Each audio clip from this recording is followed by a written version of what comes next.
O que é a hipospádia? Quais os tratamentos? Esse é o assunto de hoje no Urologia Descomplicado. Fique ligado!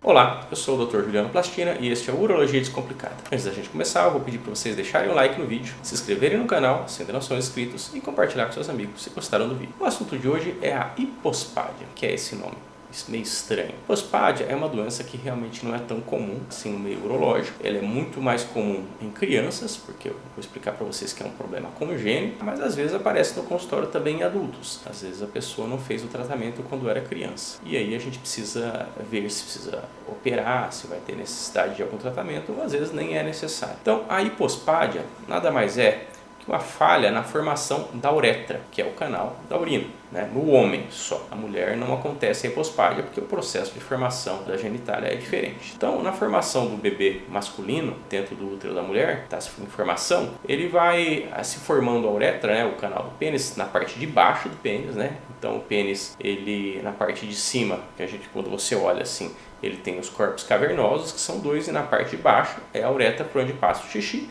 que é um tubo que ele, quando está se formando, ele é aberto, desde lá embaixo, desde lá ali onde está a bolsa escrotal, e esse tubo ele é aberto e ele vai se fechando e formando o tubo de baixo para cima. E nesse processo de formação, pode acontecer desse tubo não se fechar completamente. E aí, ele vai ter essa abertura fora do lugar normal, que seria a ponta do pênis. Então a hipospádia é a abertura irregular ou anormal da uretra no homem. Pode acontecer desde um pouquinho para baixo da ponta do pênis, onde deveria ser, até lá realmente na base do pênis, bem lá no pé do pênis. Então praticamente não tem a uretra nenhuma.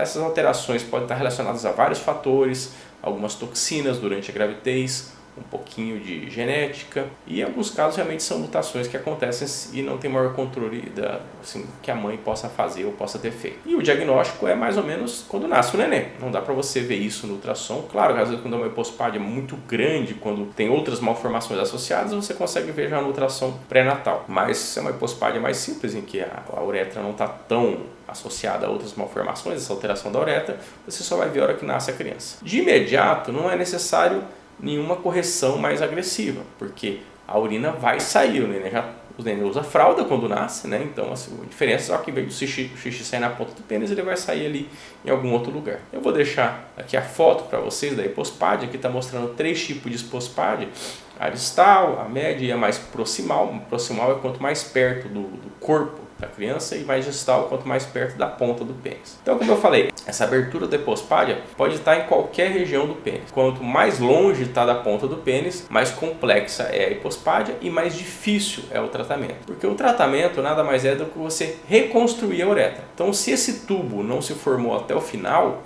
você vai ter que reconstruir esse tubo, tá? Então você tem que fazer o xixi sair na ponta. Mas por que isso é tão importante? Obviamente, se está muito para baixo, quando a criança vai urinar, a urina vai sair para baixo, isso atrapalha, pode não conseguir urinar nem no vaso, tem que urinar sentado, fica caindo na roupa, ou principalmente quando o homem é adulto e mais velho, quando vai querer engravidar, é importante que o esperma, na hora da ejaculação, saia para frente, porque se o esperma sair para baixo, ou às vezes, dependendo da hipospádia, ele pode sair para fora da vagina, vai ser difícil engravidar. O esperma foi feito para ser depositada no fundo de saco da vagina, ali bem na ponta, na parte anterior da vagina, porque se ele for depositado antes disso, pode haver dificuldade para engravidar. Então até nisso a hipospádia pode dar problema. Como é feita essa correção? Existem várias técnicas, dependendo de cada lugar que está a hipospádia. Isso daí normalmente é feito pelo cirurgião pediátrico, quando a criança... Então espera-se a criança ali, primeiro tem que desenvolver um pouquinho mais,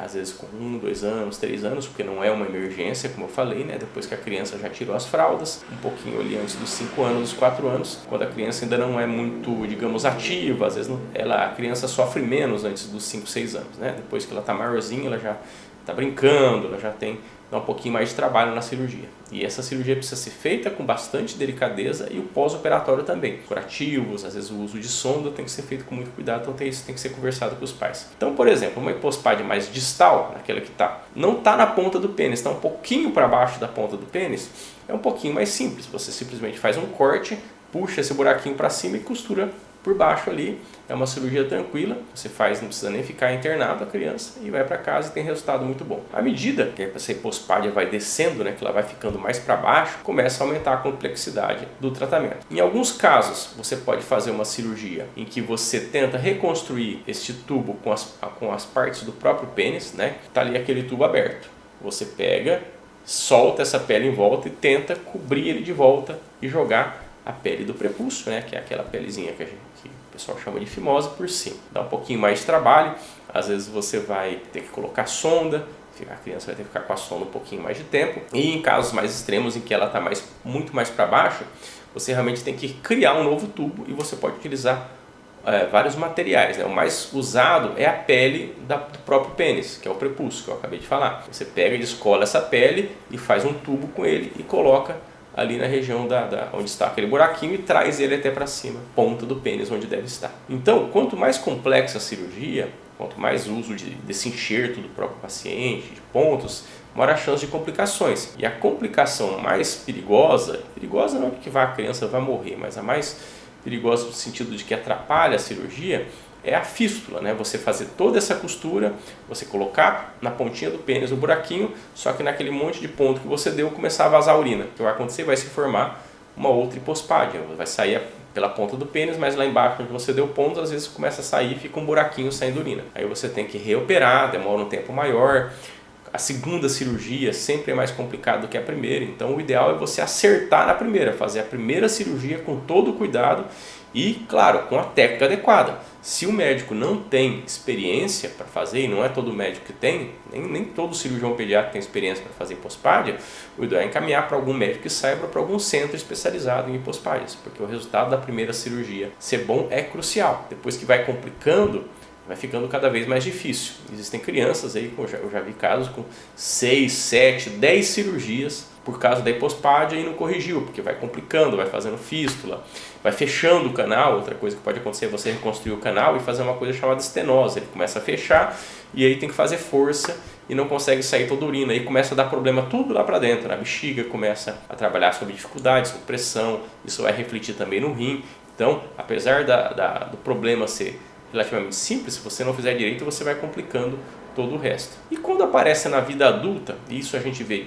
várias vezes aqui no consultório, pacientes que chegam já com 40, 50 anos, que já têm filhos, que já têm uma vida sexual normal, que nunca foram atrás, e você vai examinar por outros motivos, ele veio aqui fazer preventivo e tal, e você vê que ele tem uma hipospádia, o buraquinho da uretra está um pouquinho mais para baixo. Esses casos não vêm aqui no consultório velho também hipospádia muito grave, aquelas mais para baixo, normalmente essas mais distais na ponta. Porque esses casos, realmente, o paciente às vezes não tem problema nenhum, porque a criança, às vezes a mãe não foi orientada, achou que era normal, nunca levou no médico, a criança também não mostra para as outras, né, não se compara e acha que aquilo lá é normal. E acaba urinando normal, acaba tendo relação, engravidando, sem maiores problemas. A hipospádia também, nos casos mais simples, ela não dá problema nenhum para a ereção. Então, realmente, alguns casos que chegam adultos com a hipospádia e viveu a vida inteira sem nenhum problema, você não faz nada, você só orienta, você tem uma hipospádia, caso você não saiba, o paciente até fica surpreso, mas não atrapalha a vida dele. Então, a hipospádia é uma doença que tem que ser normalmente feita a correção cirúrgica, não tem remédio para consertar a hipospádia e deve ser realizada por cirurgiões experientes nesse tipo de cirurgia ou em hospitais que tenham centros que realizam com frequência a cirurgia, que vai ajudar bastante no resultado pós-operatório. Sempre consulte seu urologista ou, no caso também, o cirurgião pediátrico que faz esse tipo de cirurgia e faça seus exames preventivos regulares. Então esse é o assunto de hoje, nos vemos nos próximos vídeos. Até mais!